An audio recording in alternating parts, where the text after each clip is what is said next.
So now let's look at statement 7 of chapter 4. People claim that skillful means, the Sanskrit for that is upaya. People claim that skillful means of the bodhisattvas refers to committing non-virtue. And so I think sometimes even now, skillful means this expression. We use it to denote, to kind of like code language for like someone who we think is very advanced or very high, and they do something strange, that we don't understand, that maybe even deep down we don't approve, but because publicly we so respect this person, then we are pressured into saying, oh, that's some kind of skillful means. Yeah. So we do that, like it's somehow very high advanced beings, of those whom we think are very high advanced beings, when they do something that seems to contradict what they should be doing. Sometimes people say, oh, that's skillful means, So then often again, like even in the sutras, in the stories, the Jataka tales and things like that, it almost feels like the only time you hear people saying, oh, skillful means is when, again, the example in that story or in the sutra is someone very advanced, but seemingly committing some kind of non-virtue. Then we say, oh, that's skillful means. Yeah.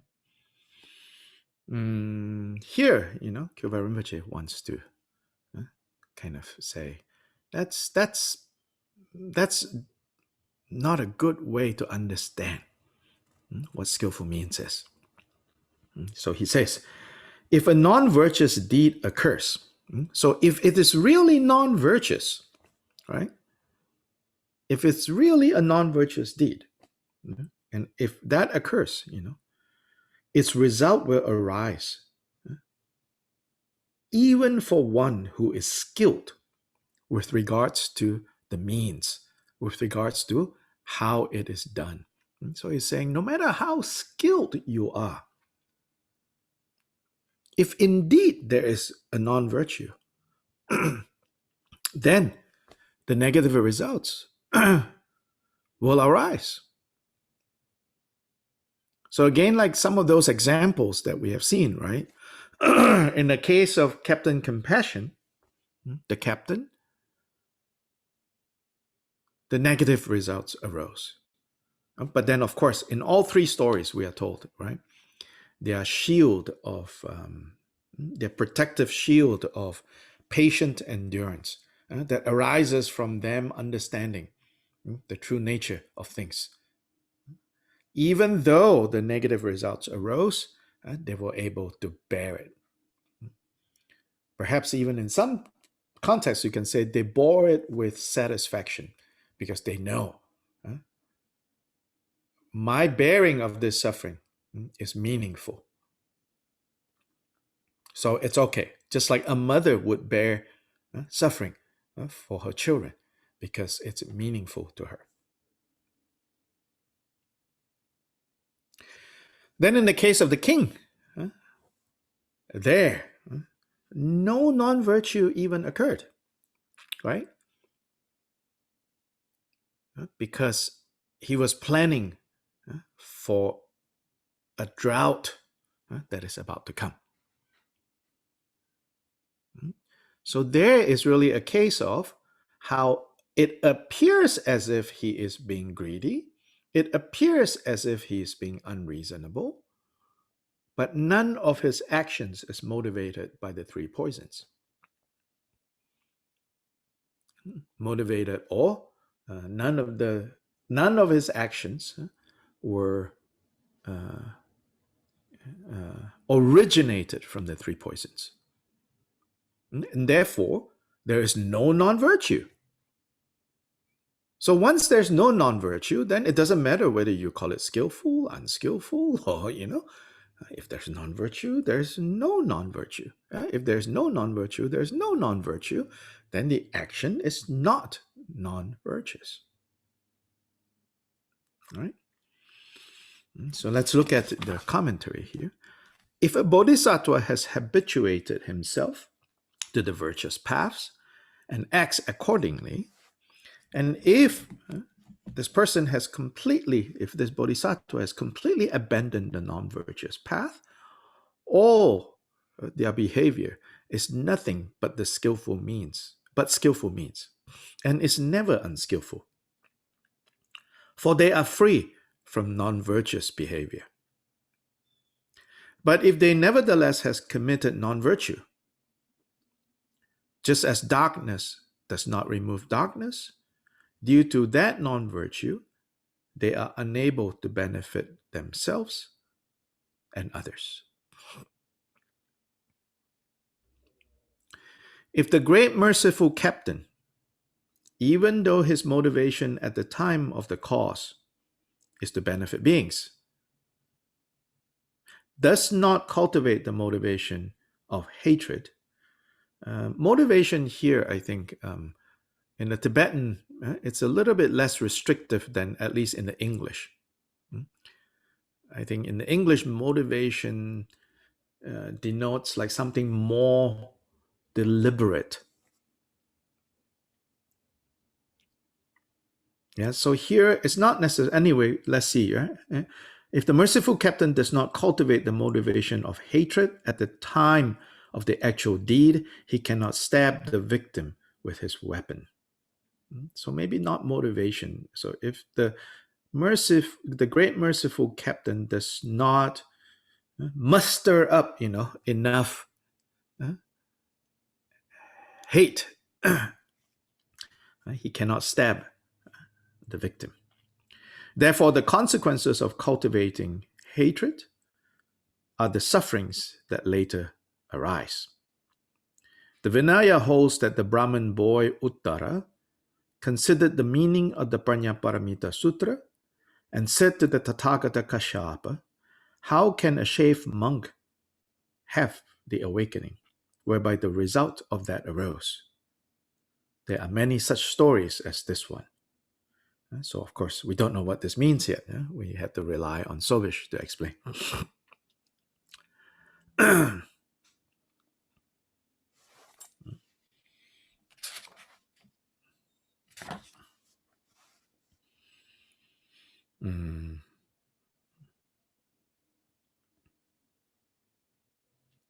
718. Look at the footnote. One can find the story of where the Brahmin boy Uttara makes this disparaging remark in the Vinaya Vastu.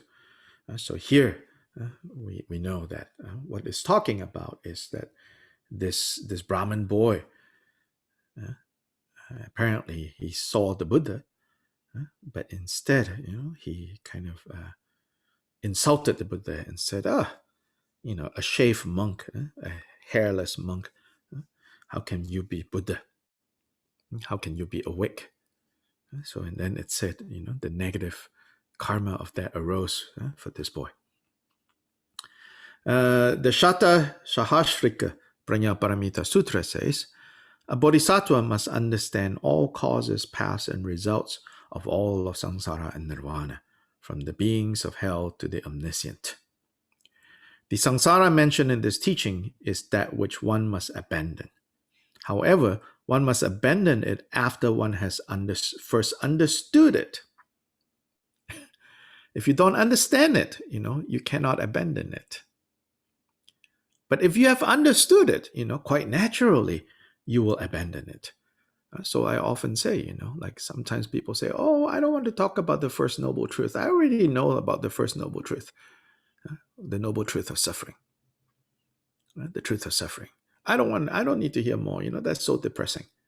Then I say, actually, no, we don't know dukkha yet. We only superficially know we don't want dukkha, but we don't know dukkha yet. And the main reason why we're still around in a state of confusion is we have found ways to make dukkha bearable. We have found ways to distract ourselves from the reality of dukkha. with help from the jailers, that then make us think, oh, maybe this prison is not so bad. Who knows? Out there, it could be worse. We even think like this. So let me keep my delusions. Let me keep my, comfortable lazy boy chair in prison, because it's safer this way. It's because we don't know yet. We don't see dukkha. We avoid. But avoiding dukkha is not going to end dukkha. So likewise here, it says, samsara is that which we have to abandon. However, one must abandon it after one has first understood it. It does not occur that things are unknowingly abandoned or practiced. As in order to take the medicine and not take poison, one must first identify poison and medicine. So it says, there's no such thing as unknowingly abandoning the three poisons and unknowingly taking the antidote. Insofar as the poison of kleshas and the antidote of the dharma is concerned. Maybe medicine, you can say, oh yeah, unknowingly taking poison. The analogy kind of falls apart here.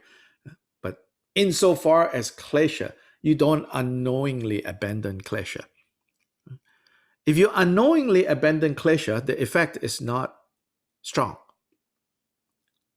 Without understanding, you just like, oh, I want to stop hating now. I mean, it's good in that moment. Of course, it's a moment of release, right? In that moment, I don't want to hate anymore, right? But it said that that is temporary. But if you abandon hatred with clear understanding, such as the qualities or the faults of hatred, such as how hatred, really bind us, and such as how beneficial it is to give up hatred. Then with that clear understanding, when we give up, then it's a powerful giving up. It's a giving up that will produce imprints, positive imprints, as opposed to, unknowingly avoiding suffering, unknowingly doing things that are conducive to happiness. It says, no, we have to do it knowingly. We all agree that even the Buddha pierced his foot with the acacia thorn, went to a village afflicted by famine, and ended up with an empty begging bowl, slept on uneven ground, and so forth. However, if you view all meanings requiring further interpretation as a lie, they would be just wrong views. And since that would be a true degeneration, or true denigration, that would befoul cause and result as untrue, it is an extreme overextension. Meaning this expression, the meaning requiring interpretation.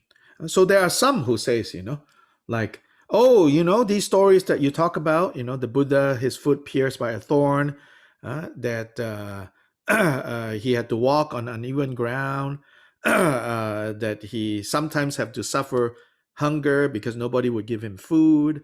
He slept on uncomfortable surfaces. Some, especially in Mahayana, sources and people who like that will say, oh, no, those are just, Buddha is just only pretending. So here Chodrat warns, he says, don't, misread that. Almost you could say it's Chodrat saying, yes, there are places where it says things like that, but you have to look at the bigger picture and not say to people, not emphasize so much, like, oh, it's just illusory. The Buddha is just showing us. It's not really happening. So it's here you can say it's showing a particular value system. It's showing that how Jigten Sungwan would prefer to emphasize. No, why his foot got pierced by the thorn is the result of that karma. Why he had to go hungry is result of another karma. He says, you need to understand that. Otherwise, the last quote in the from the Loka Prajnapti, says nihilism results in falling into the unending hell.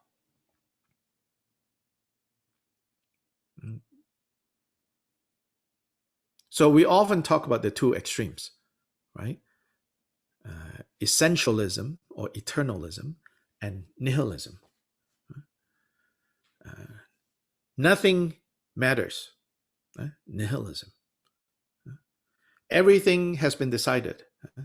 Essentialism, eternalism. The Buddha's middle way is the middle way that transcends these two extremes.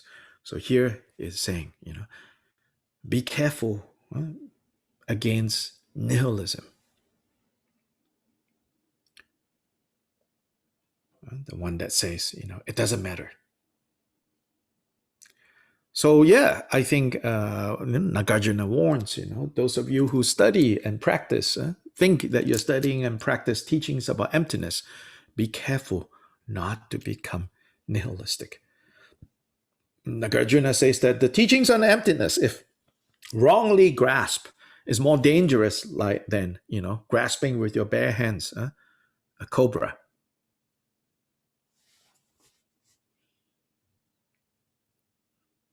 And elsewhere, the Buddha says, between nihilism and eternalism, both are faults to be abandoned, but between the two, more dangerous is nihilism. At least eternalism, and perhaps religious traditions related to eternalism, would at least say things like, there is a God, right? God is eternal, and God has made this a rule: you cannot do the following things. And usually those things are negative things. You say, God says you cannot do. So at least if you believe that, you are somewhat protected from suffering. Whereas if you have a system of belief that says, there is no such thing as cause and effect, it doesn't really matter. Even if it seems like there is something like that, in truth that there isn't. This is just a trick. This is just an illusion. You just have to cut through the illusion. Then you are free to do whatever you want. That is nihilism, and that is said to be very dangerous. Even the idea, in some ways, like all that matters is now, there is a form of nihilism. All that matters is now. If we're happy now, that's enough. Don't need to think so much. That is a form of nihilism too. Subtle, but nonetheless a form of nihilism. Because it involves then the idea that, we only measure things based on immediate gratification. Right? So many things, immediately is not very satisfying. It's not very attractive. Practicing Dharma is not always immediately satisfying and attractive. Some days you just don't want to do it, But if you are into this, just, I will just do whatever I feel like doing. Not much progress. It doesn't make you a bad person, but just you're not going to really progress much. Yeah. Now note, the Dorshema explains the general view as follows. Since the Bodhisattva's disciplined conduct of benefiting beings, so remember the Bodhisattva's disciplined conduct is said that you can summarize it into three groups, right? The disciplined conduct of giving up non-virtues, the disciplined conduct of cultivating the qualities, and the disciplined conduct of benefiting beings. So here it says, since the Bodhisattva's disciplined conduct of benefiting beings contains an element that is superior to the Shravaka's training, namely the perfection of means. So part of the Bodhisattva's benefiting beings is this emphasis on working on skillful ways of handling situations. Therefore, the bodhisattvas may engage in non-virtuous actions to bring about sentient beings' full maturation. So people articulate this idea. Then they quote the Bodhicayavatara that says, there is nothing in which bodhisattvas do not train. So there is a line in the Bodhicharyavatara like that. So sometimes that has been interpreted as, therefore, as a bodhisattva, you even need to know how to do negative things. Because it says there is nothing in which bodhisattvas do not train in. However, as the Rinjangma explains, if at the times of cause, path, or result, cause, path, or result are the three periods of time when it pertains to action and the result. Cause is when you decide to do something. Path is when you are doing it. Result is when you are done, and then whatever consequences is starting to unfold. So these are the three. If at the times of cause, path, or result, there is any kind of mixture of virtue and non-virtue, that behavior is not skilled with regards to skillful means, with regards to upaya. So in other words, he says, it's not really pure upaya, pure skillful means. If during any of these 3 points in carrying out an action, non-virtue kind of slips in, then it cannot really be called skillful. The skill in means of the bodhisattva is such that at all points at the beginning, when you decide it, the cause, the path when you're doing it, and the result when it is done, is virtuous and free of non-virtue in all respects. This is what we call skill with regard to means.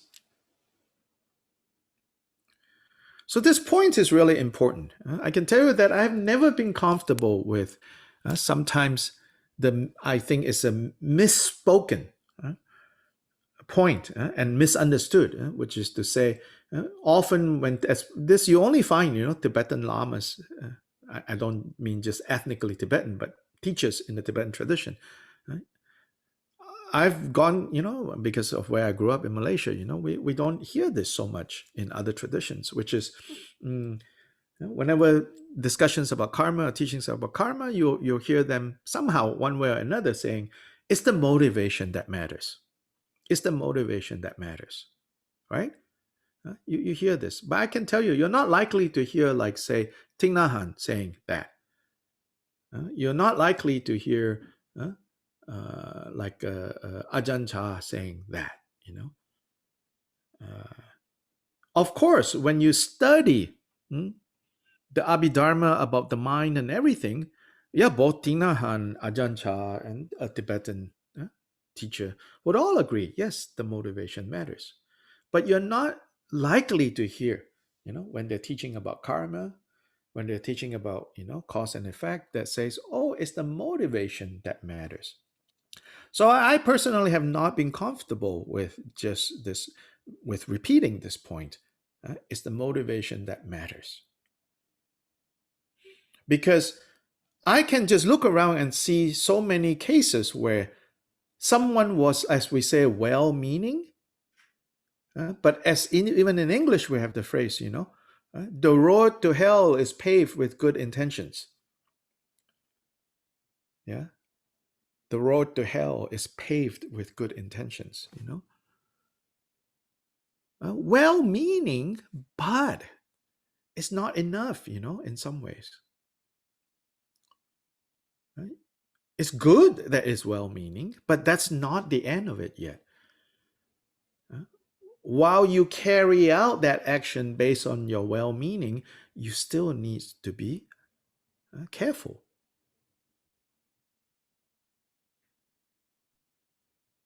Because when it comes to intention and motivation, it's very slippery.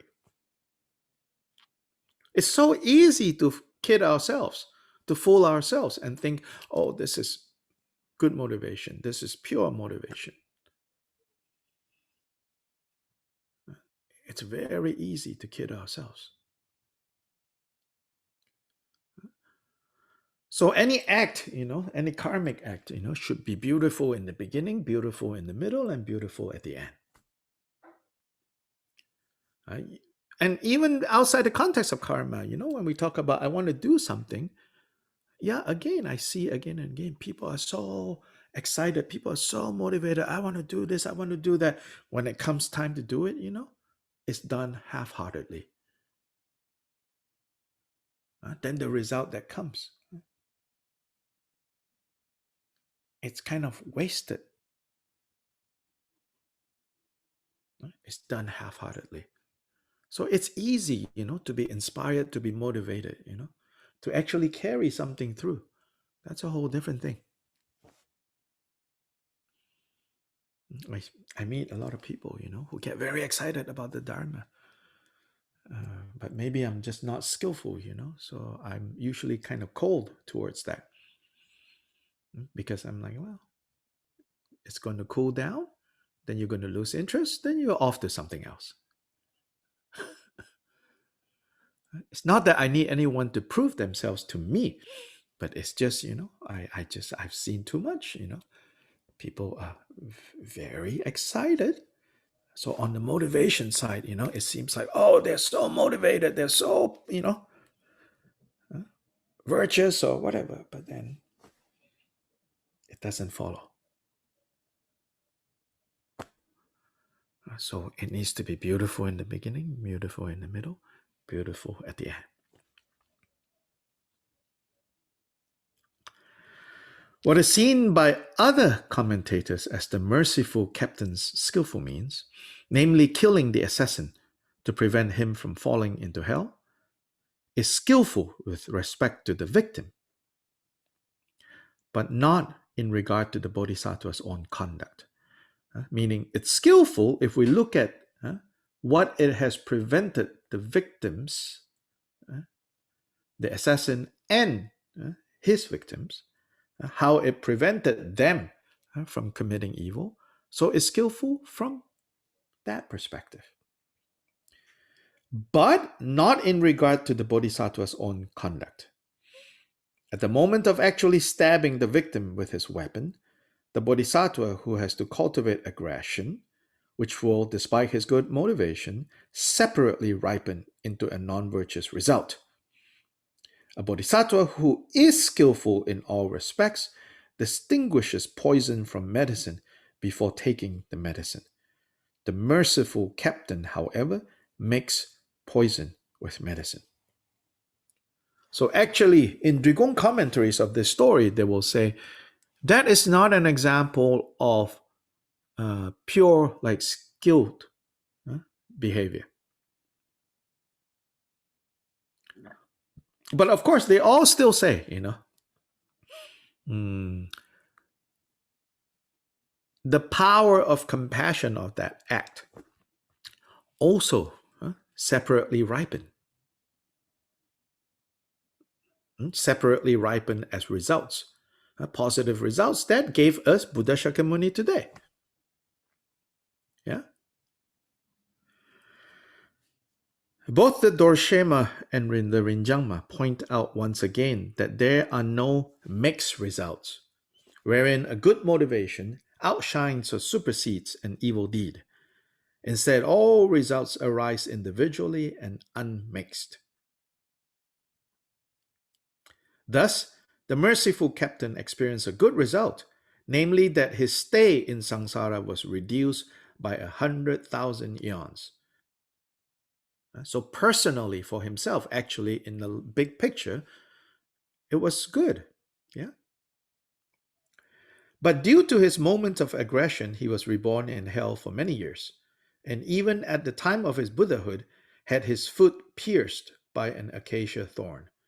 However, a bodhisattva who is skilled in all respects avoids the mixing of virtuous and non-virtuous deeds and motivations. The Dorshema and Rinjangma agree that results may arise in three ways. The non-arising of negative results, if one is in full possession of the skillful means of the perfection of discriminative knowledge, as in the cases of King Kanakavarana, the Brahmin Jyotis, and the Rishi Meijin, who did not experience negative results. Yeah, so when it comes to negative results ripening, right? The Doshiman Rinjangma is not just saying, oh, it will definitely ripen, it will definitely ripen. They do go show how, yes, it's if there is the perfection of discriminative knowledge, meaning wisdom, what we normally call wisdom, then the negative results will not be experienced. Now, of course, the footnote says, however, especially the case of Jyotis, this is not fully convincing. Yeah, as last time we said, like the Jyotis case, at least to me, is kind of like in the middle. Yeah, unclear what is going on there. The arising of positive results from a good motivation, leading to a shortening of a bodhisattva's time in samsara. The unmixed arising, individual arising of cause and result, as in the case of the merciful captain, who experienced both the negative result of killing and the positive result of compassion. Both commentaries agree that it is of great importance that bodhisattvas stabilize their nature and exert great effort. However, the beginner bodhisattvas, without exception, train only in virtue, since, quote, an old fox breaks his back when he jumps from the place where a lion jumps. So a lion can jump without breaking his neck. An old fox better not do that. So this is, I would say, like summarizes the point here, as saying, bodhisattvas should work on stabilizing their nature and exert great effort, great care in their actions. And especially as a beginner bodhisattva, focus mostly on training in virtue. Don't be so quick to say, oh, I have great motivation, so I'm going to do this. Be more, I guess you could say, be more careful, be more conservative with your actions. And don't too quickly jump to, oh, my great motivation, or, jump to Tantra. Oh, I can see all of this is pure, so no problem. Talk is cheap, talk is easy. Talk is cheap, talk is easy. Actualizing the talk, that's something else, That's something else. So let's see. Any questions or comments?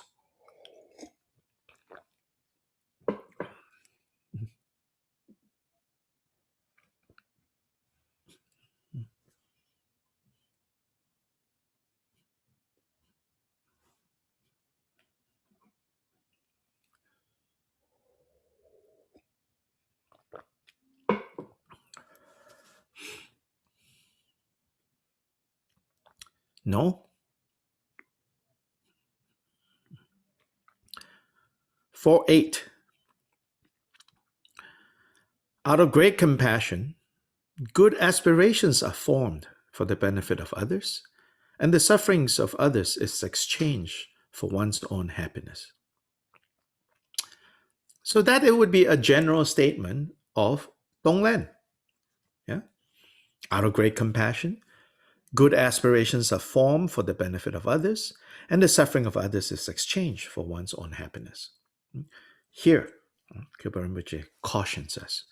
There are cases in which exchange of self and others is a fault, meaning leads to undesirable situation. So be careful, he says. Yeah. So let's look at the commentary. Since the bodhisattva who has entered the path is a superior being, the exchange of self and other is not prohibited for them. So for advanced bodhisattva, then no problem exchanging self or other. The Buddha did not advise against it. That's the meaning of not prohibited. The Buddha did not advise against it. Though the word cases through the word cases, as in this Vajra statement, there are cases. It is expressed that up to and including the level of the two paths of accumulation and preparation, one makes practical efforts for the benefit of others as much as one is able, having first cultivated the great power of motivation. However, this is still the time when one primarily takes care of oneself.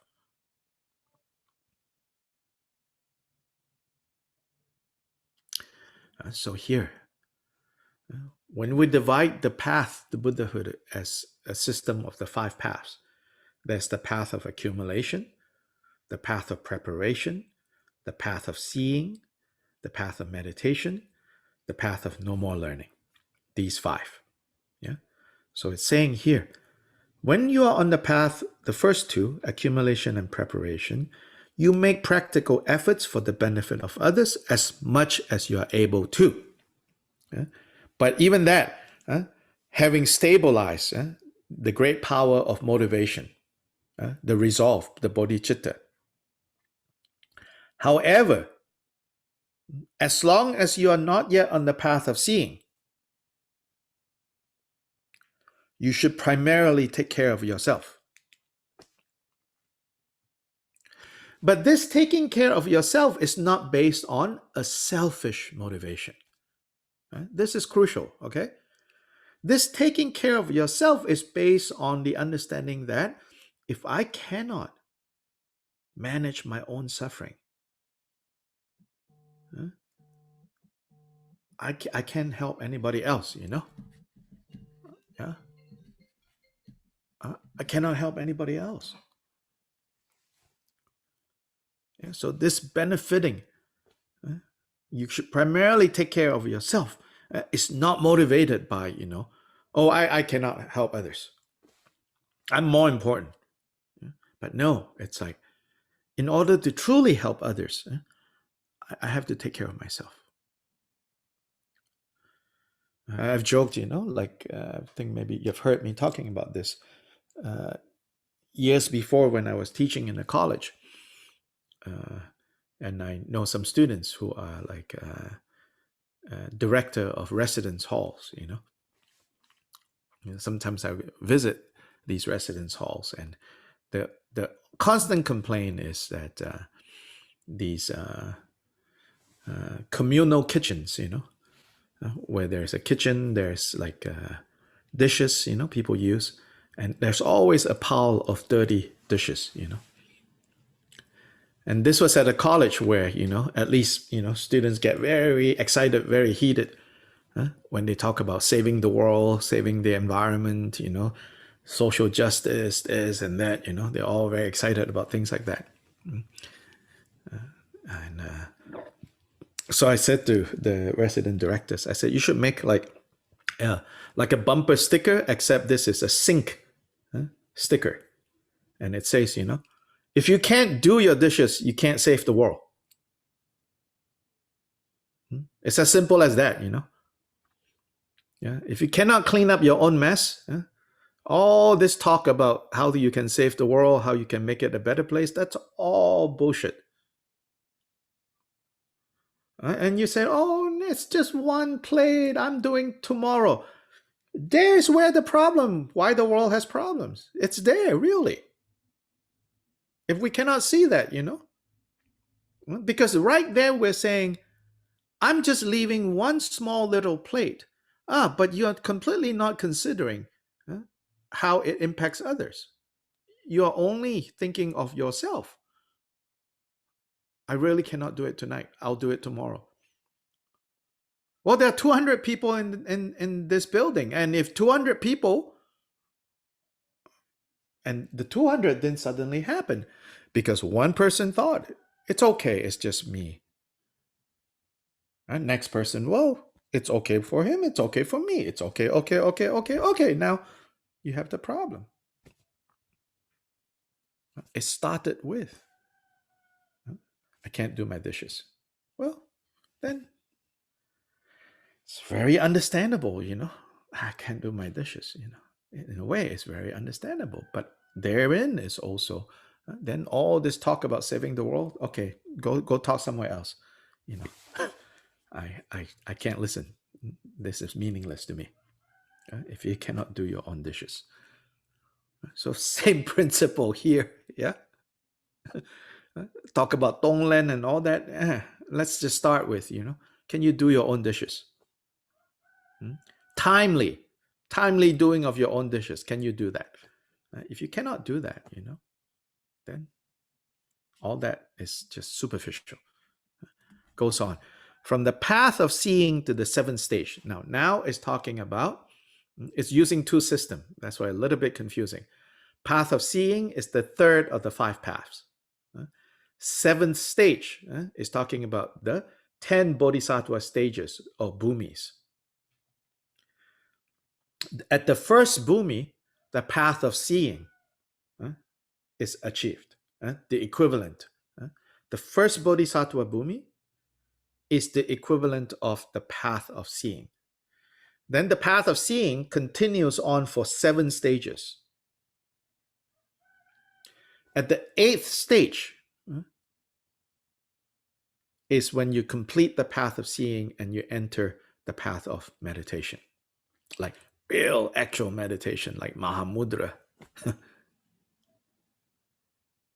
So here it's saying,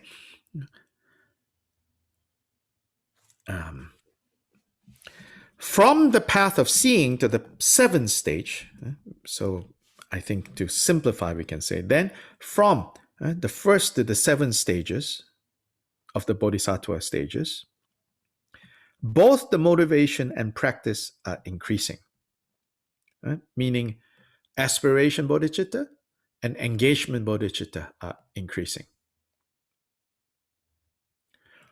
So before the path of seeing, primarily we have to strengthen aspiration bodhicitta. Engagement bodhicitta, it says, you do as much as you can. But primarily, you have to learn how to take care of yourself. Yeah? So both the motivation and practice are increasing. One cultivates the motivation intensively and carries out the practice to the greatest possible extent. Here, motivation and practice is referring to aspiration bodhicitta and action bodhicitta or engagement bodhicitta. But it says, even when you are already on the path of seeing, even if you already have glimpsed nature of mind, you have seen for the first 7 stages of that path, you are primarily working on your aspiration. And to whatever extent you can for engagement, you can do that. It says that. This is the time of the equality of self and others. So now a third kind of system, a third classification. This third classification is, first, primarily you take care of yourself. Again, not the selfish taking care of yourself, motivated by, for the purposes of truly benefiting others. First, I primarily take care of myself. Then, from the first stage of bodhisattva to the 7th stage of bodhisattva, you can begin to equalize self and other. Taking care of yourself is as important as taking care of others. Taking care of others is as important as taking care of yourself. So you're equalizing. Since from the 8th to the 10th stages, both motivation and practice are exceedingly potent, then from the 8th to the 10th of the bodhisattva bhumis, now both your aspiration and your engagement is equally powerful. Meaning your desire to be useful and your ability to be useful are actually matching, and matching at a very high level. At the beginning, your desire to be useful is weak. Your ability is even weaker. Then at that point, primarily work on increasing your desire to be helpful. At the second point, second stage, you increase both. Now it says from the 8th to the 10th stage, both your desire and your ability to help has become exceedingly potent.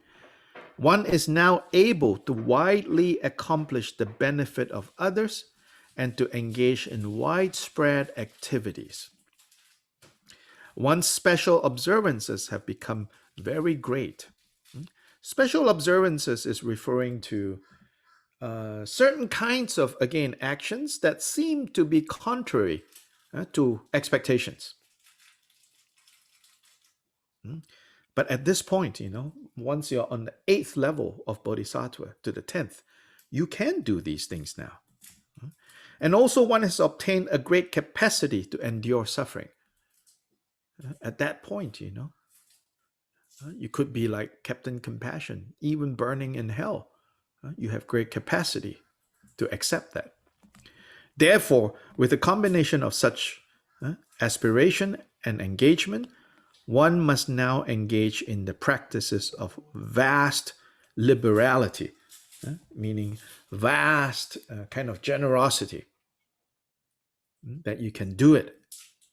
Now, your desire to help and your ability to help matches and have been magnified to such an extent. Yeah? The reason is the following. If with small discriminative knowledge, but great faith, you have the wish to exchange self and other, so you have little understanding, but you have great faith. Then you think, oh, now I'm going to exchange self for other, meaning others. I'm going to make others more important than me.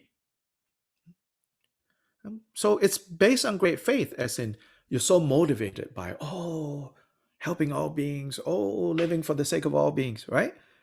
But you don't have understanding how challenging this is. So then he says, if you do that, it will become an obstacle. Like the sickness of Lord Pamadrupa. We'll learn more what this is talking about.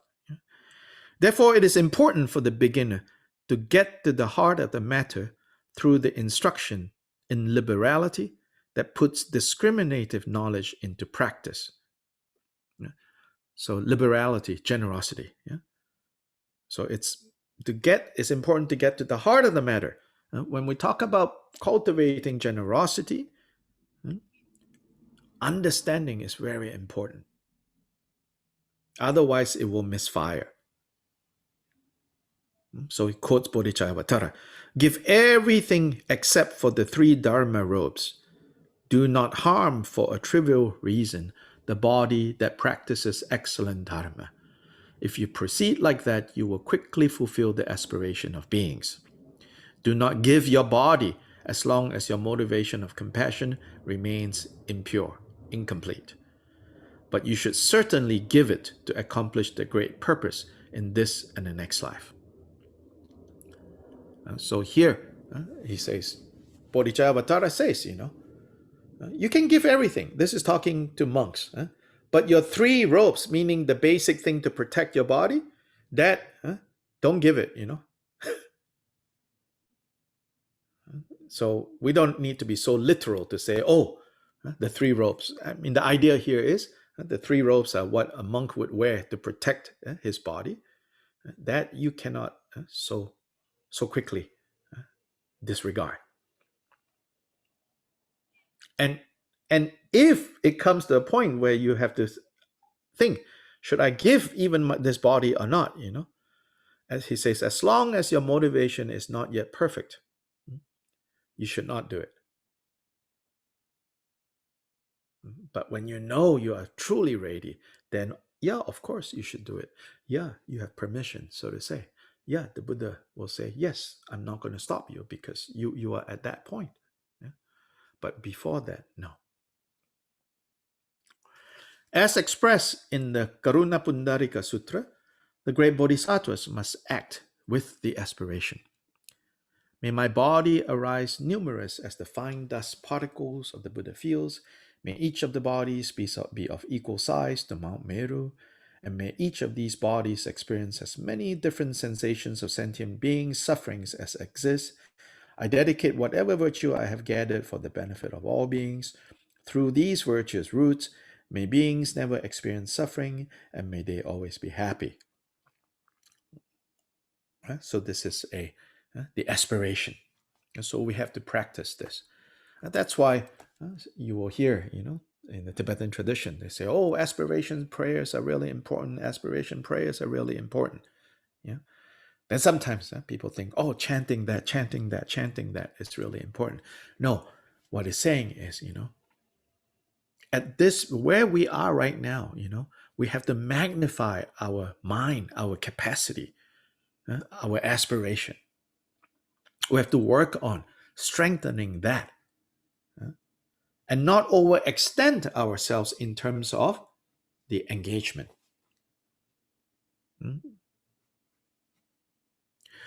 For example, when our teacher was a novice bodhisattva, he offered soup to the great Shakyamuni. There was another Buddha called Shakyamuni, and cultivated the great resolve.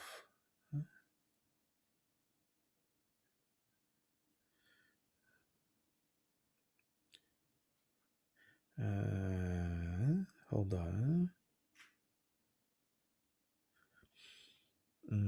This could actually be talking about Gampopa. Let's see. Later, when he had become very powerful as King Chandraprabha and so forth, he gave his head, feet, and hands innumerable times. No. This is actually talking about Buddha Shakyamuni. Our Buddha Shakyamuni, when our teacher was a novice bodhisattva, he offered soup to the great Shakyamuni. This is referring to another Buddha in the past, also called Shakyamuni. Then later, when Buddha became King Chandraprabha, why I said is Gampopa is because Gampopa in one past life is called Prince Chandraprabha, but this is a different.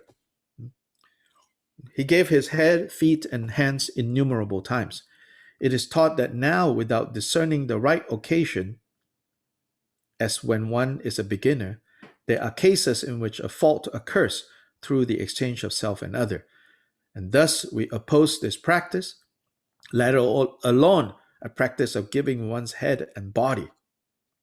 If you see that, apart from giving a single good quality item to save face in response to receiving something, it depresses people to give even just one needle with no expectation of return or result. Then this Vajra statement is very amazing.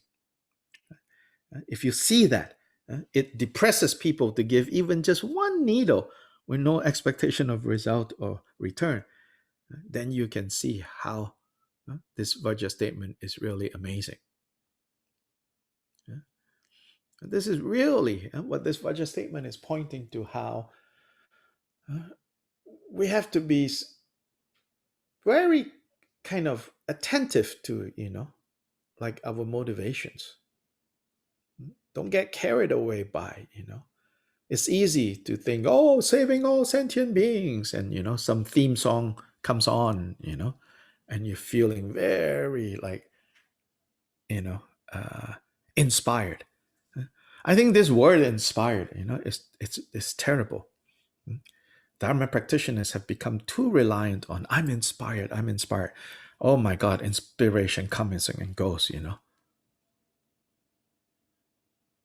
If your Dharma practice is based on being inspired, then you're constantly looking for the high of being inspired, Your Dharma practice has to be like, brushing teeth,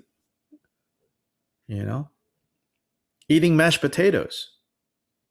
Not very exciting, but you eat because you need.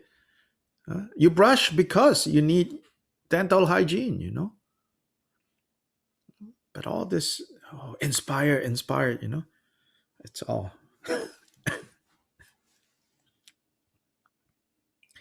Furthermore, if one cuts a growing medicine tree when it is just a sprout, in order to heal the disease of a single being, the root is completely lost. If one skillfully allows it to develop, when it is fully developed, the trunk, branches, leaves, petals, flowers, fruits, bark, and so forth all turn into medicines that provide for innumerable beings. Similarly, the bodhisattvas too must know the right occasion and must act skillfully. The Gangana Ganja Paripricha Sutra says, as the beautiful medicine tree, whose root and so on, and whose edible seeds must be protected from untimely use, although they eventually will be given away for others, so it is with the perfect Buddha, the tree of medicine. At the beginning, you need to protect that tree. The story is like the following. So this is the famous story of Shariputra. Many eons ago, one person said to him, "Give me one of your eyes." Thus he took out one of his eyes and gave it to that person. Then that person placed one foot on top of it and squashed it. Shariputra said, "Why did you do that?" Person said, "I wanted to make that sound." He said, "I like to hear that sound. The sound that is made when, you know, someone squashes eyeballs. I don't even want to know how this person got addicted to that sound." Shariputra became very downcast. Thinking that there was nothing he could do for these beings, he grew frustrated. With this petty thought, when this petty thought arose within him, he became a Shravaka again. As in, he said, again, he's like, I cannot do this bodhisattva thing. People are so unreasonable. There's a second version to this story, which is same Shariputra, poor Shariputra losing his eye, his limb. Somebody comes and says, "Hey, give me one of your hands." Right? So he thought, "Oh, okay, I will do it," you know. And said that he took a knife, you know, and was about to lop off his left hand, assuming that Shariputra is right-handed. But as he was about to do that, he thought, "Oh, left hand, you know, not so useful as right hand. So I should give him my right hand." So then he uses his left hand to cut his right hand. Probably took longer to cut and more pain even, you know. Left hand is not so strong. So he cut that. Yeah. Then he gave that hand to the other guy. Then the other guy, you know, got very angry and offended. Why? Because the guy said, "You're so rude. You're giving me this gift with your left hand."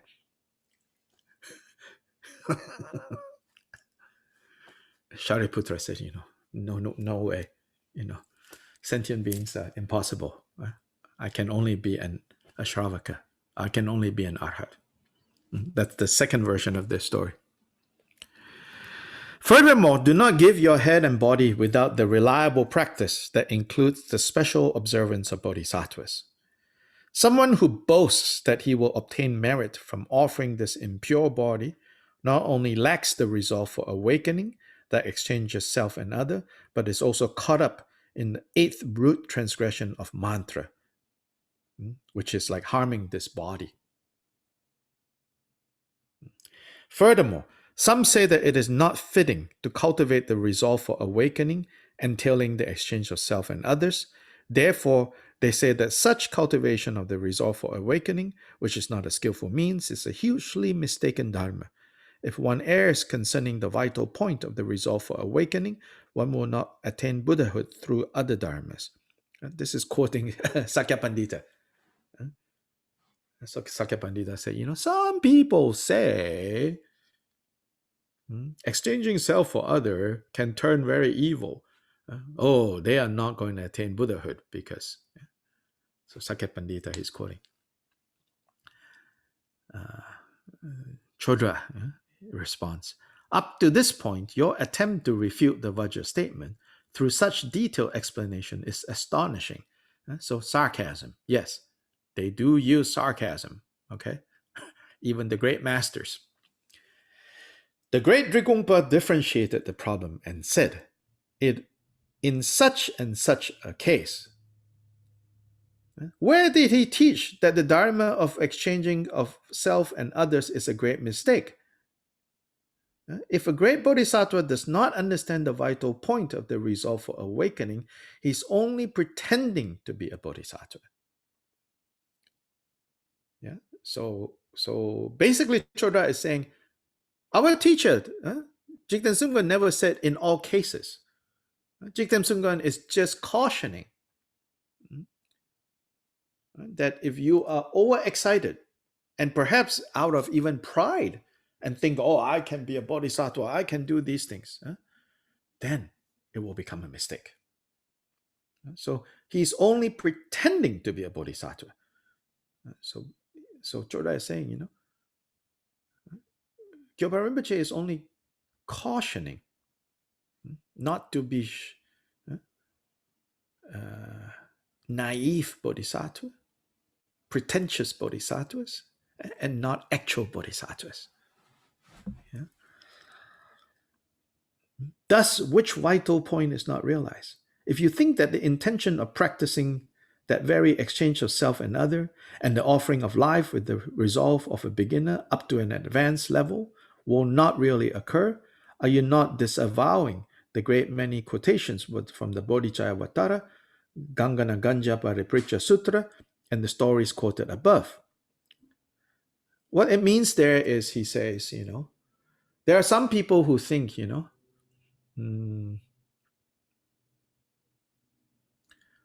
to just make the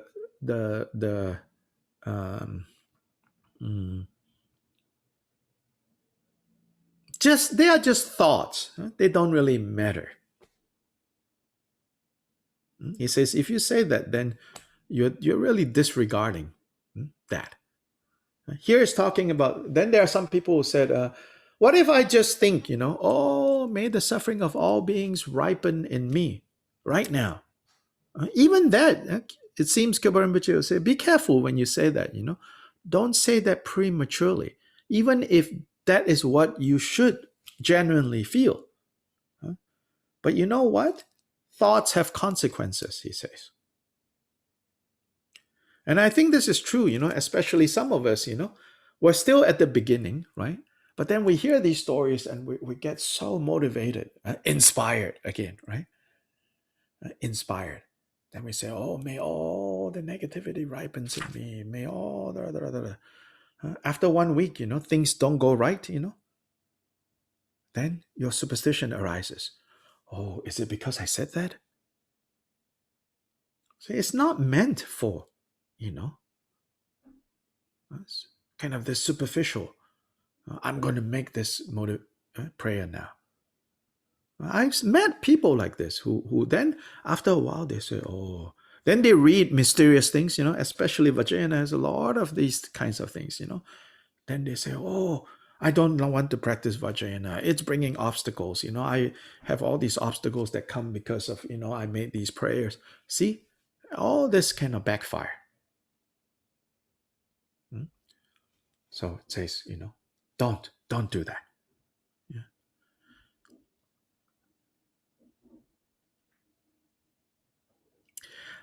Then Chodrak continues to debate Sakyapandita. Furthermore, immediately afterward, you say, however, without the teaching of some special skillful means, one is unable to accomplish perfect Buddhahood.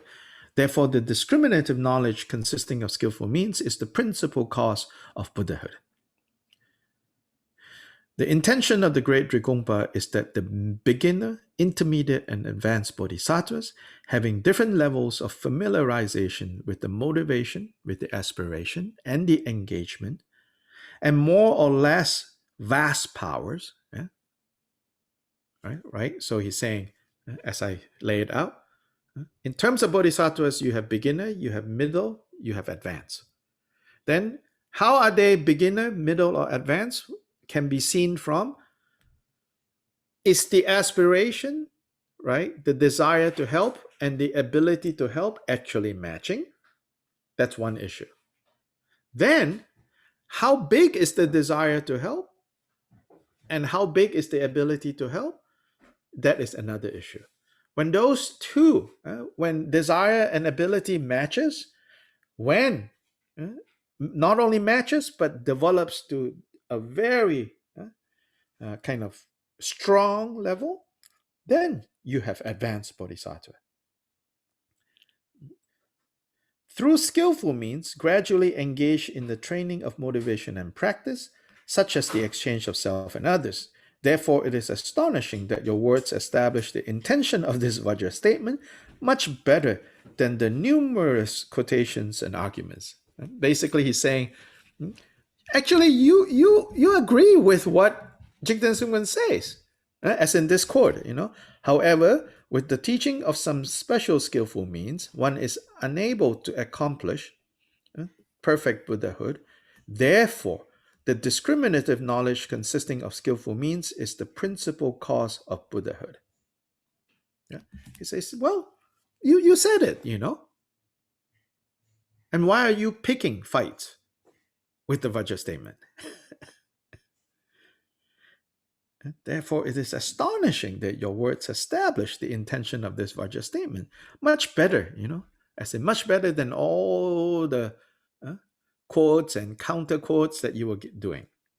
Therefore, it is important, is an important point that beginners gradually practice taking as the path, lam du tong, as it is taught in the authoritative scriptures of the Vinaya, namely in the story of Maitra Kanyaka,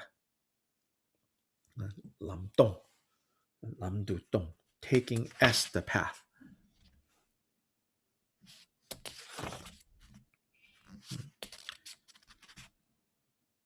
Let's see.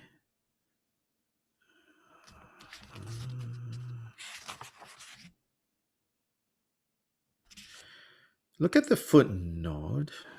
No, actually, not that footnote. Sorry.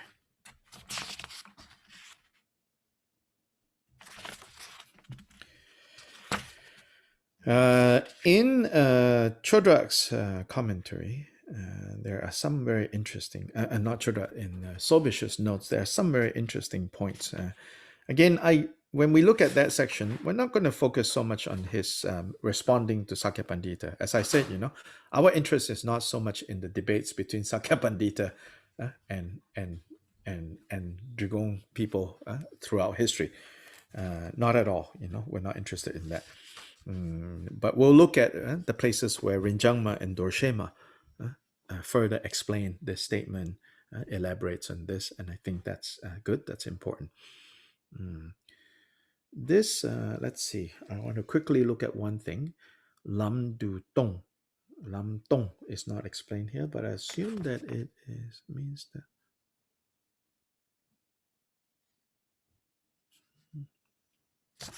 Yes, so there is a peculiar term that Jigten Sumgon uses that's called lam du tong or lam tong. Tong is to, right, to give, like tong len. Tong is to give. So lam du tong sounds like to give the path, almost like to give away the path, the method. So this term is a little peculiar. A couple of years back, when someone I know was translating some Drigong things, in this one text it talks about lam tong, and it turns out that the phrase lam tong is very peculiar to Jigten Sumgon, very peculiar to Drigong. Nobody else uses lam tong. Most people use lam kir, like taking onto the path. Lam kir, to take onto the path, meaning to incorporate it into your practice. So you hear about like taking the afflictive emotions into your practice. which doesn't mean go collect afflictive emotions. Sometimes people think that's what it means. It definitely doesn't mean excusing your afflictive emotions. It's talking about a different relationship with afflictive emotions. Rather than indulging them or being afraid of them, you take them on so that you can purify. Lam Dong essentially has the same meaning, but the words themselves, it's very strange. It sounds like, to tong is to give or to throw. So it's like to throw the path, it sounds like that.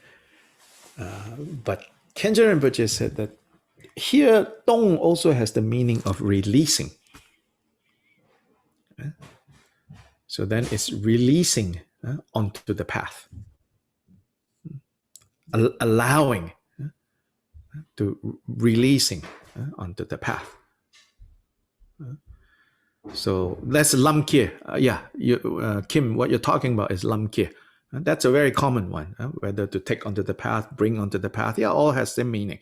Here, lam tong is a very peculiar Zhigong expression that many translators unfamiliar with this are like lam tong, like because tong really has a sense of like giving it away, throwing it away. So it's like what? Throw the path away. But I talked to Kenshin about this. Like, what is this lam tong? I said meaning is the same as lam kia, but it's an interesting nuance to think in terms of releasing it onto the path, onto the method, to release it, to release these afflictive emotions. So anyway, we'll see. But Sobish's footnotes basically say, like it's unclear what lam tong means. It's a little odd expression. Lam tong. Rinjangma. We engage in these aspirations and practices, having familiarized ourselves with taking as the path. There, he is translating as from lam ke, not literally lam tong, lam du tong. Ourselves with taking as the path. Anyway, that's it for today. I need to help with a friend has come over to help fix some of the things I need to fix in the house. So we're going to end today. So tomorrow is the teaching with Khenchen Rinpoche. Again, if you didn't get the email, go look for the information. And then I will see you all tomorrow. And there are 2 texts that you should download that we need to use. I mean, most of us have the first one already. It's basically opening prayers. You probably don't need that. Or maybe it's easy, then just go ahead and download opening prayers with some dedication prayers. And then the other one is the text that Rinpoche will be teaching. He'll be teaching this text called The Practice of Mahamudra, the heart essence of the Dakinis, that particular text. So a reminder, next week, those of us on the East Coast of the US, we will be starting at 8 o'clock. For everybody else, yes, Fabiola, I'm not sure what that means. Sorry, you meant next week. We're starting this sessions at 8? Yes. Yeah. Oh, okay. Yeah, 8 to 10 rather than 9 to 11. Excellent. Because 9 to 11 makes it very hard for everybody else.